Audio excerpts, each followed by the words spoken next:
রক্ত সংকট কম করতে এনসিসি ও এনএসএস এর উদ্যোগে স্বেচ্ছায় রক্তদান শিবির করা হলো আরামবাগের নেতাজি মহাবিদ্যালয়ে। বুধবার কলেজের অডিটোরিয়াম হলে এই রক্তদান শিবিরের আয়োজন করা হয়। জানা গেছে, মানুষের পাশে দাঁড়াতে প্রত্যেক বছর নেতাজি মহাবিদ্যালয়ে এই রক্তদান শিবির হয়ে থাকে। এদিন সেখানে কলেজের ছাত্রছাত্রীরা তাদের মূল্যবান রক্ত দান করেন। রক্তদান শিবিরে উপস্থিত ছিলেন নেতাজি মহাবিদ্যালয়ের উপাধ্যক্ষ ডক্টর বিশ্বনাথ গড়াই, কলেজের পরিচালন সমিতির সভাপতি তথা হুগলি জেলা পরিষদের সহ সভাধিপতি কৃষ্ণচন্দ্র সাঁতরা, আরামবাগ মেডিকেল কলেজের চিকিৎসক সৌরভ গাঙ্গুলি সহ একাধিক বিশিষ্ট ব্যক্তিরা। কলেজ পরিচালন সমিতির সভাপতি মাননীয় শ্রী কৃষ্ণচন্দ্র সাঁতরা মহাশয় উনি বিস্তারিতভাবেই বলেছেন।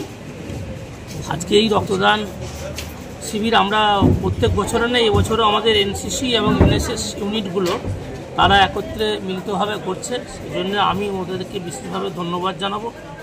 আর বিশেষভাবে ধন্যবাদ জানাবো ডক্টর সৌরভ গাঙ্গুলি এবং তার যে টিম আরামবাগ প্রফুল্লচন্দ্র সেন মেডিকেল কলেজের তরফ থেকে যারা এসেছেন আজকে এখানে ব্লাড সংগ্রহ করতে, আমাদের তাদেরকে ধন্যবাদ জানাবো। আর সেই সমস্ত ছেলেমেয়েদেরকেও ধন্যবাদ জানাবো যারা আজকে এই মহতী রক্তদান শিবিরে রক্তদান করছে।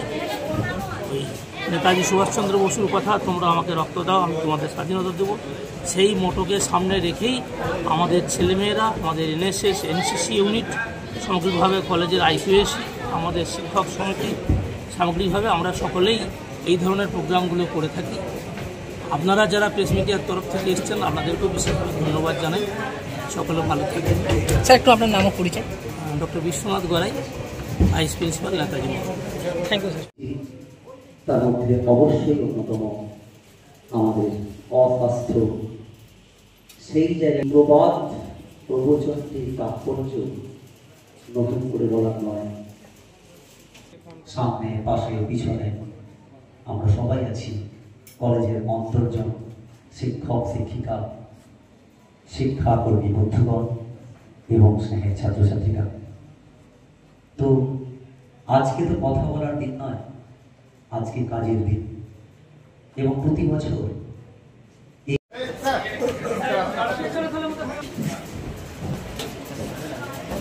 তুলছে আমাদের ছেলে।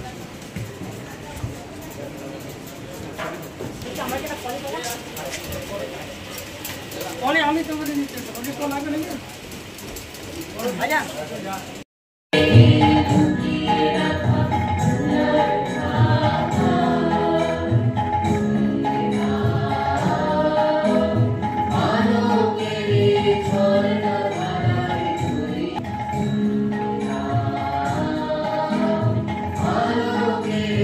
তিনি সবসময় যে কোনো অনুষ্ঠানই পরিচালনা করে থাকেন এবং যাদের মাধ্যমে আজকের এই অনুষ্ঠান হচ্ছে সেই সন্তবাবু আছে এনসিসি গ্রুপের মাধ্যমে, প্রত্যেককে আমি অভিনন্দন ধন্যবাদ জানাই। ডাক্তারবাবু এবং ওনার সহকারী যারা এসেছেন তাদেরকে অভিনন্দন, কৃতজ্ঞতা জানাই। সাথে সাথে সুস্বাস্থ্য দীর্ঘায়ু সাফল্য কামনা করি এবং যারা রক্ত দিচ্ছে তাদেরকেও অনুভবভাবে তাদের সুস্বাস্থ্য দীর্ঘায়ু সাফল্য কামনা করি। আমরা যারা সাংবাদিকরা এসেছেন আপনাদেরকে অভিনন্দন ধন্যবাদ জানাই। বিশেষ করে এই রক্তদানটা এই সময় যেভাবে রক্তের চাহিদা হয়, আমি আজকের এই অনুষ্ঠান থেকে প্রত্যেকের কাছে একটাই বার্তা দেব, অনুরোধ রাখব যে আমরা তো জন্মেছি মানুষের উপকার করার জন্য, সমাজের উপকার করার জন্য। তাই প্রত্যেককে অনুরোধ রাখবো যে আপনারা রক্তদান অনুষ্ঠান করে যে সমস্ত রোগীরা রক্তের জন্য হসপিটালে বা অন্যান্য স্থানে পথে বসে থাকে তাদের মুখে হাসি ফোটাতে সকলে আগিয়ে আসুন। আপনারা আসছেন, ইতিপূর্বে এসেছেন, বর্তমানে আসছেন, আগামী দিন আসবেন, এইটুকু সকলের প্রতি আমাদের একটা আস্থার বিশ্বাস আছে। তাই আসুন আমরা সকলে মিলে এরকম অনুষ্ঠান করে মুমূর্ষ রোগীদের মুখে হাসি ফোটাই।